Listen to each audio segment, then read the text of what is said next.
ঝড়ে জড়ে গেল আরেকটি তরতাজা প্রাণ। নওগাঁর কীর্তিপুর আজ শোকাহত। ইকরা কোচিং সেন্টারের পরিচালক, মেধাবী শিক্ষাবিদ মোহাম্মদ ইমন হোসেন আর নেই। সকাল 11টার দিকে প্রাইভেট পড়াতে যাওয়ার পথে একটি ট্রাকের চাপায় ঘটনাস্থলেই প্রাণ হারান তিনি।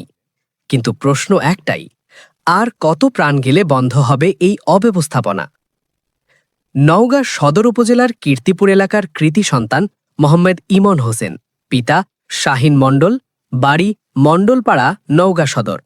আজ সকাল আনুমানিক 11টার দিকে নিজ কোচিং সেন্টার থেকে বাসায় প্রাইভেট পড়াতে যাওয়ার সময় স্থানীয় একটি ইটভাটার ট্রাক তাকে চাপা দেয়।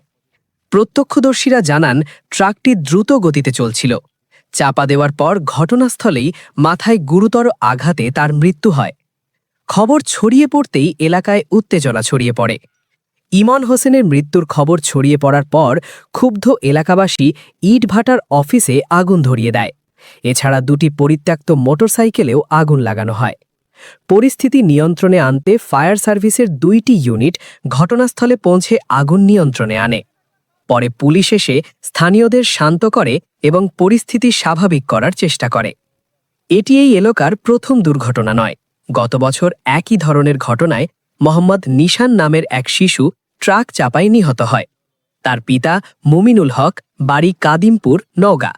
কিন্তু সেই ঘটনার বিচার আজও হয়নি বলে অভিযোগ স্থানীয়দের।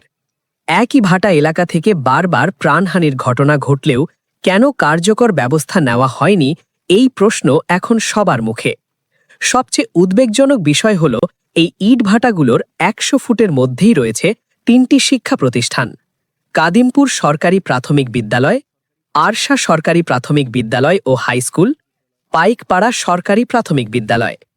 বিদ্যালয়ের এত কাছাকাছি ভারী যানবাহনের চলাচল শিশুদের জন্য চরম ঝুঁকিপূর্ণ। তাহলে প্রশ্ন উঠছে, কিভাবে এই ভাটাগুলো অনুমোদন পেল? প্রশাসনের নজরদারি কোথায়? একজন শিক্ষক হারালো নওগাঁ, একটি পরিবার হারালো তাদের সন্তান, এলাকাবাসী হারালো একজন আলোকিত মানুষ।